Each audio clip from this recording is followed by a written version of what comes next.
You are now listening to the I Think I Love My Wife podcast. And this is your best friend's best friend, Chidozie Okafor, ready to take you on another journey. Are you with me?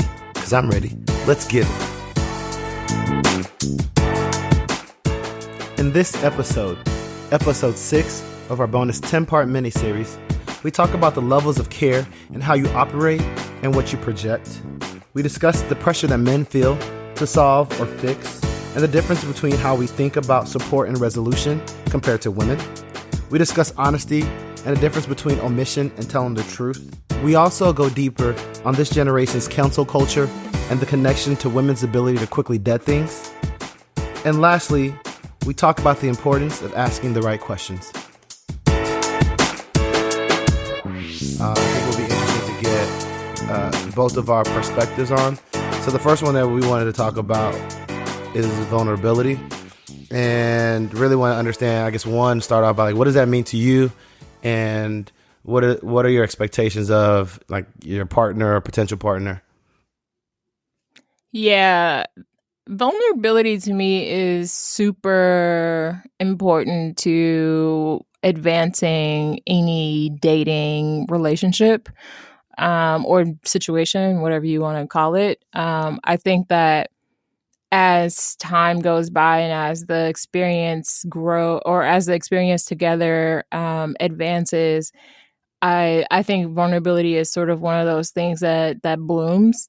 I often find myself being at a different level of vulnerability than people that I've dated in the past. So I'm super curious to hear how you think about vulnerability.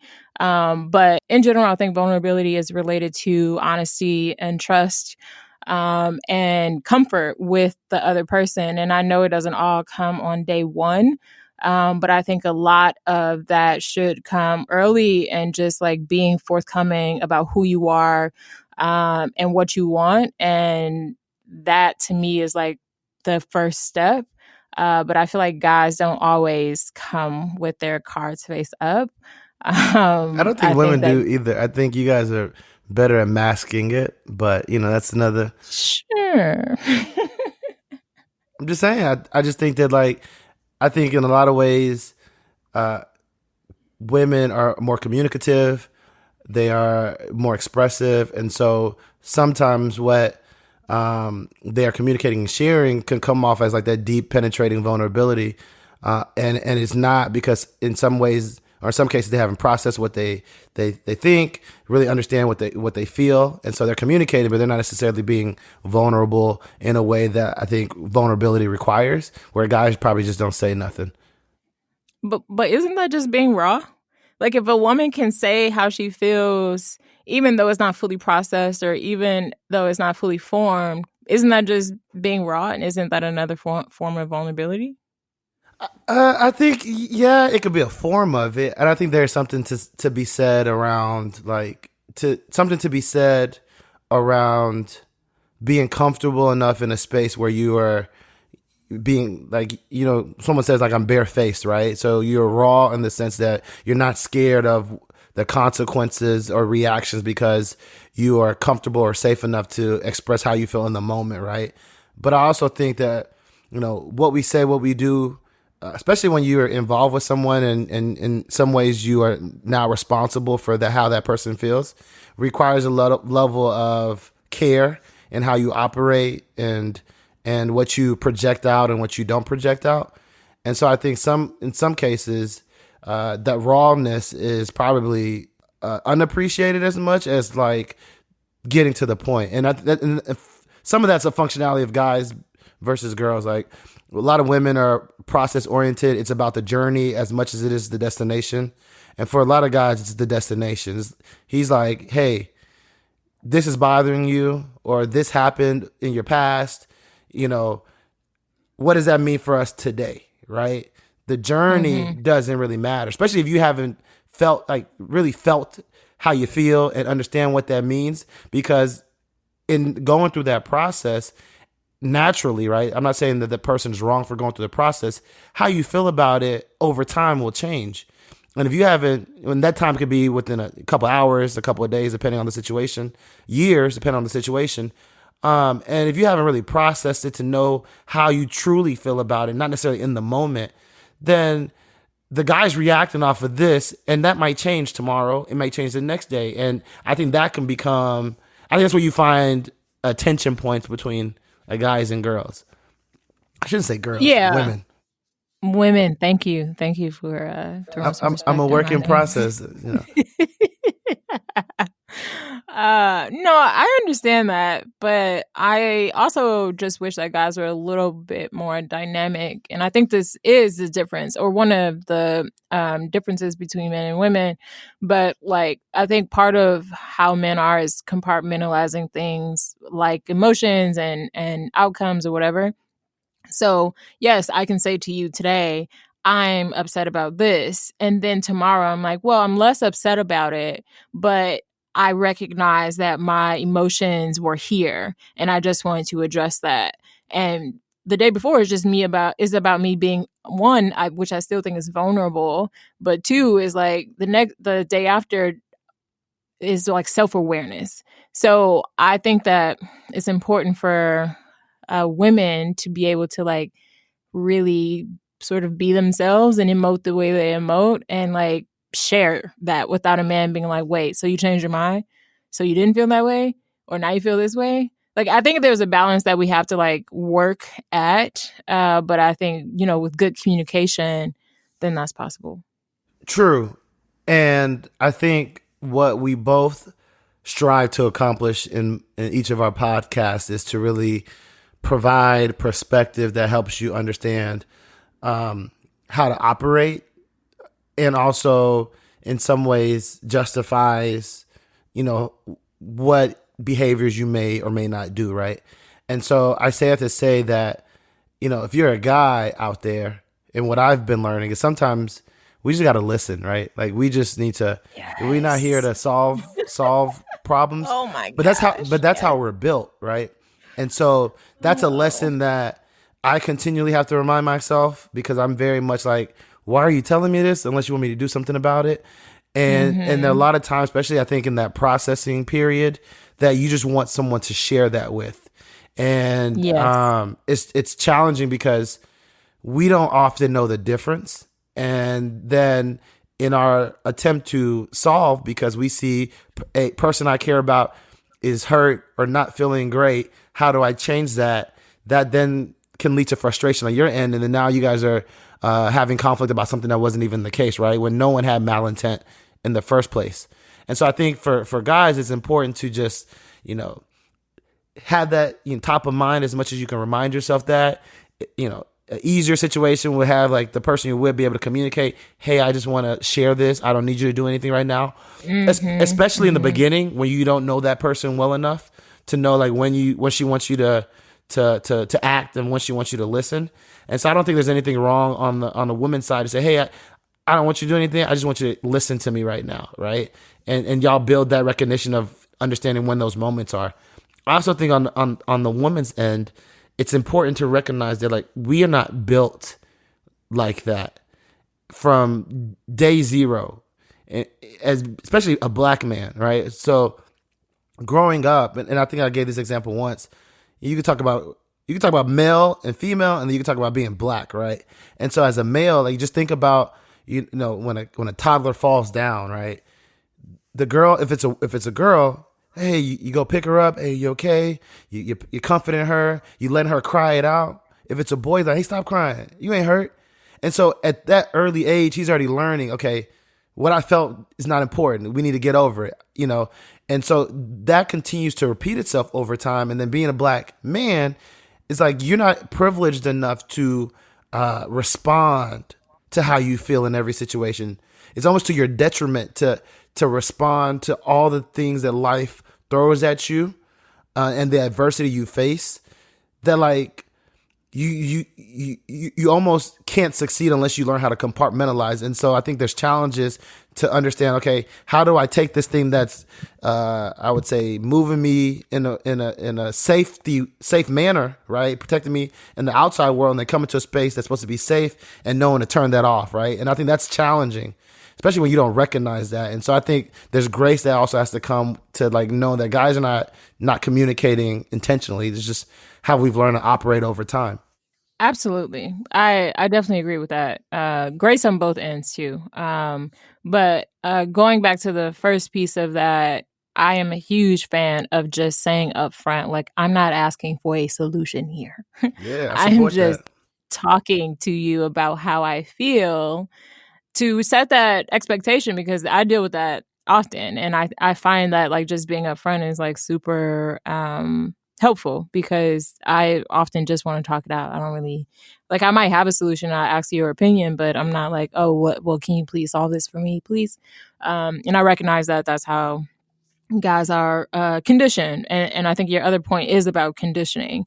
And I think it's interesting that you use the word privilege, because the guy that I date, he often says like, oh, what you want is really a privilege. Like, we got to grind, we got to do this, we got to do that. And I'm like, well, I don't know. But I think he feels those pressures that you're talking about. He feels the pressure to provide. He feels the pressure to succeed. He feels the pressure in the work world, you know, and being the only Black person in, you know, his field or whatever, or few.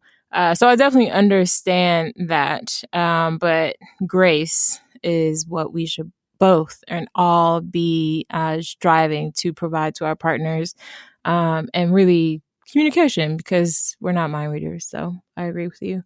No, of course not. Um, As you were talking, I had a quick thought that came into my head was as a guy, I was saying it to myself that I need to remember as you were talking about it, but I say this now to any man that is listening, is that we have to remember that, you know, when she wasn't with us, whether situationship or the relationship, she was making it. Like she was figuring out yes. how to move past. I mean, she might have 14 homegirls she was talking to first to get there, but she figured it out and was able to, you know, figure out what the next move is and get to where she's at, that put her in a position that you now find attractive. And so we also have to remember, like, you know, she might be complaining, venting, nagging, what have you, about what's going on, but like she can figure it out. And it's not we're not gonna be penalized if we don't help, right?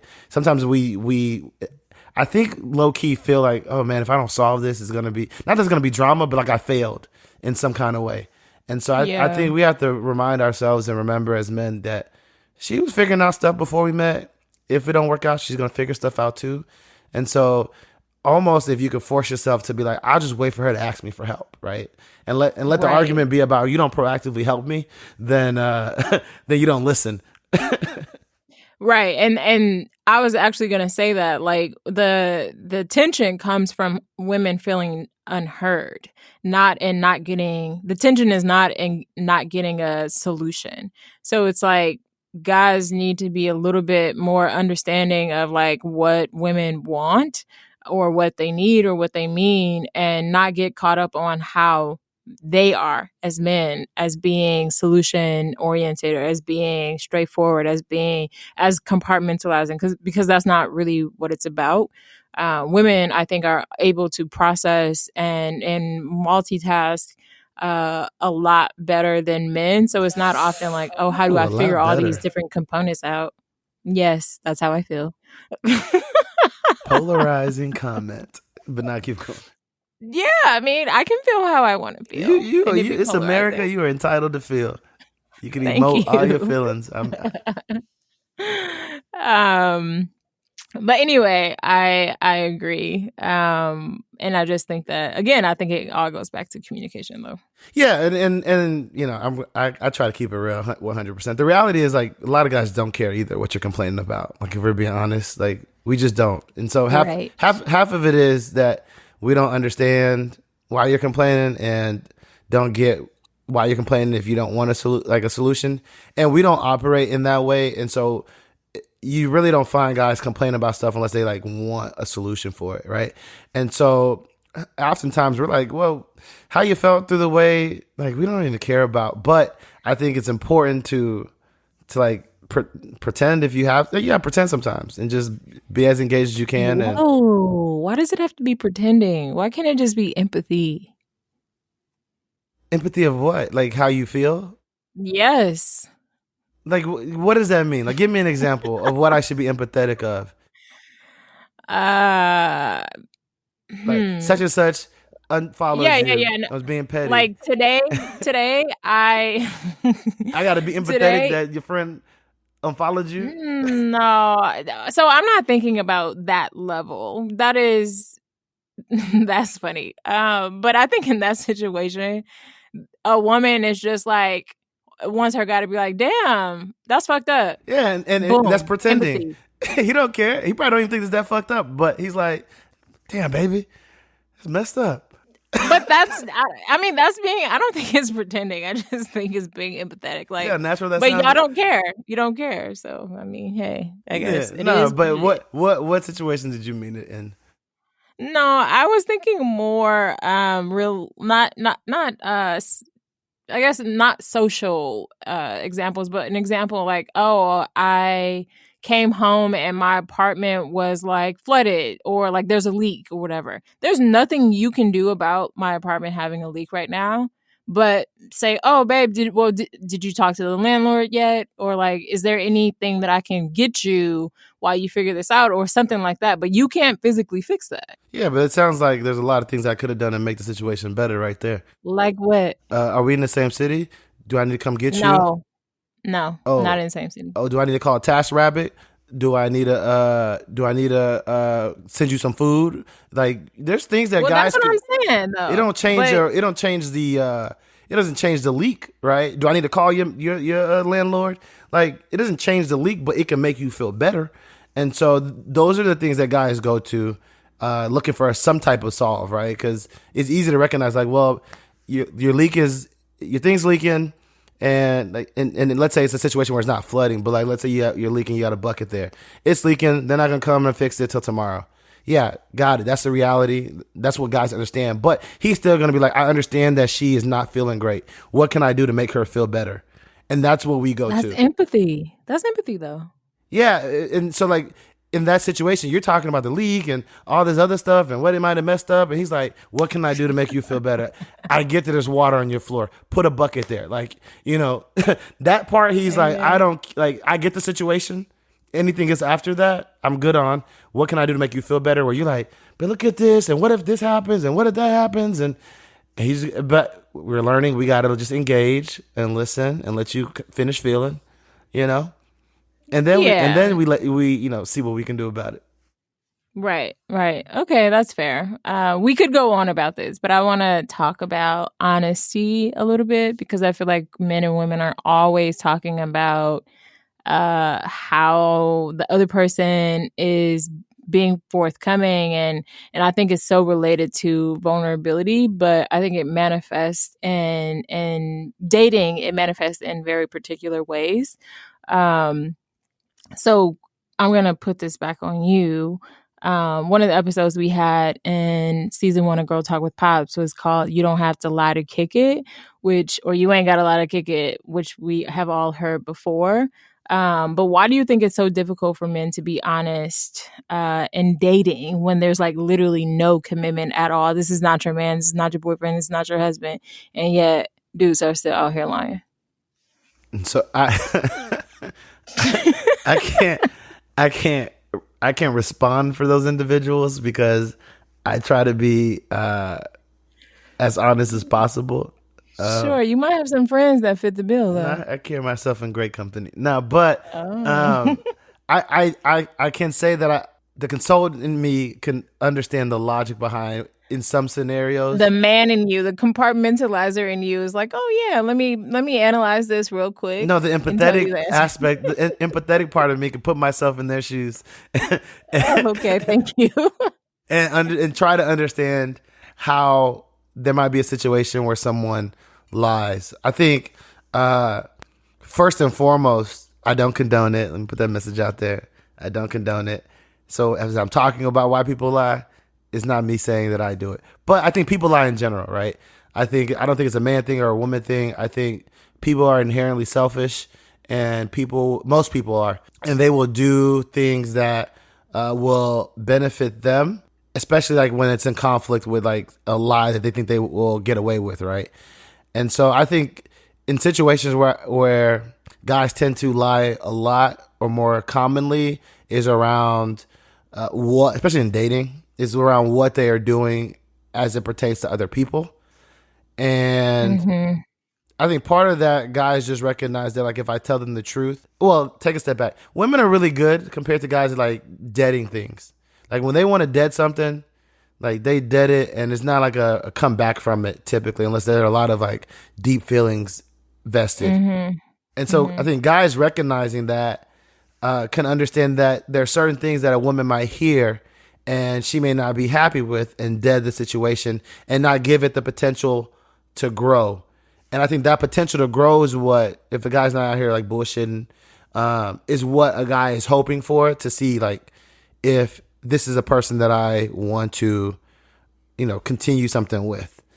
And so oftentimes this goes back to in some ways to like the data points thing I mentioned before. But oftentimes when a woman wants to understand like where she fits in the grand scheme of things with that person, and I think a lot of that has to do more with her trying to figure out how much can she give of herself and be vulnerable and transparent, Yeah. because she doesn't want to do that without like the safety of knowing that like she's doing that to someone that is fully committed to her. I think that's what really like stems those conversations, right? She's ready to like, I want to give more. I want to be more transparent. She may not be saying that to herself, but that's the mindset she's in. And she wants to know like, okay, this person is as in it as I am. So then here goes like, what are we doing? Are you talking to other people? Yada, yada, yada. And the guy in some of those situations recognizes that, oh man, if I tell her the truth, this is going to lead to, in some way her retreating from the progress we're making. And so they just opt out of telling people. That's why I think even in cases where like guys end up, through that conversation being together, say, hey, okay, yeah, I think we take it to the next level because he thinks that's what she wants to hear, even though that may not be what he feels. That's why guys are not guys, but just people are in situations that they're not happy with, and then they end up cheating because they didn't want to lose out on something. They wanted to have their cake and eat it too, and then they ended up, doing things they're not supposed to be doing. Yeah, that's related to sort of my feelings on guys, particularly not being honest or not telling the truth, and dating scenarios where they're getting to know each other. And I really think it's that, and maybe women do, sure, women do it too. My dad always gets on me about men and women being Yeah, equal we are people. because, yes, I know, but I also have data points on On women other lying. guys and how. You got data points. You've been researching women. Something I don't know about. I mean, yeah, all my friends are women, so yes, I Yeah, have data points on women they too. probably told you. But Yeah, okay, I'm gonna leave that alone because I know your friends. yes, thank you, thank you. Uh, but I think that guys don't want to lose their position. It's like a not necessarily an ego thing, but it's just that they recognize the position or the situation or the level or whatever that they have made it to with this person, and lying or this truth, actually, the truth is a risk that they don't I'm want glad to you said the take. truth, because sometimes you may not lie, but you may not be as forthright with the truth. Exactly. Exactly. But deceit is lying. I don't know if it's deceit. I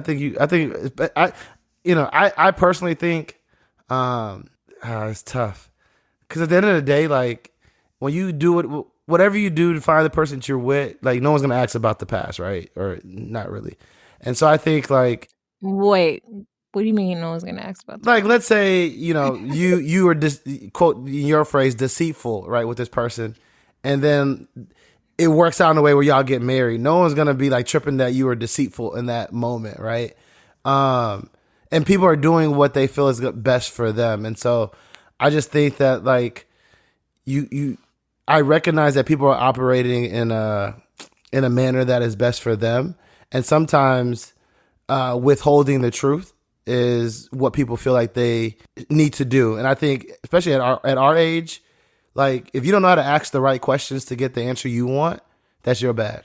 Like I can get like you 21 or 22 or something like that, but at this age, if you know you are like asking a question to understand X, and you are beating around the bush with the questions you're asking, or you're not getting the answer you want with the questions that you're asking, like we should be old enough and educated enough to be able to say, hey, like, this is what I want to know. And it may put someone in a corner, right? But like, you got to ask those questions if you really want. Like, were you forcing someone to lie to you? Right. Yeah. No, I think that's fair. That's reminds me a lot of how my dad is, or his position in general. And it's mostly like demand honesty. He says that to me all the Oh time. yeah. He thinks that is like literally the way forward.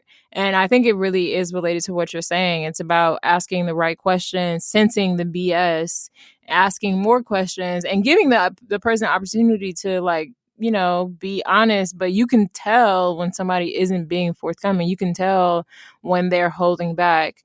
And I think after that, it's up to you to make the decision on like what happens. But Or dive yes, I deeper agree. with the questioning to confirm what you may Sure. think, because we all have biases and history that may have our antlers a little bit more sensitive than it may need to be in some cases. Yeah, but even when you do that, you're not guaranteed to like get to the answer or the information that you are looking to get to, because going back to the first point, people aren't always vulnerable. Touche. I give you that one. This is not a game, Josie. I wasn't playing the game. I just said it's a fair point. I give you that is a fair point. I could come up with a rebuttal, but I give you that one. And it's that time for us to go. I want to thank you, Brittany, for your time. I'm looking forward to having you on in our next episode that drops next week, episode 7 and 8 of this bonus 10-part mini-series. In episode 7, we'll talk about situationships, the distinction with courting when it comes to dating, what progress looks like and means, and the importance of being patient when you're dealing with people that you're dating as well as in a relationship. Like always, I appreciate everyone that's listening. Thank you for your time and your support. Be sure to subscribe to the I Think I Love My Wife podcast on all major platforms, and follow us on Instagram at ThinkLoveWife. We're a little bit past the halfway point of this mini-series. Let us know what you're thinking. Please send me any feedback that you have on Instagram at ThinkLoveWife. Also, you can go to Apple Podcasts and leave a review to let us know how you're thinking about the podcast and what we can do to be better. Until next time, I hope the conversation keeps going.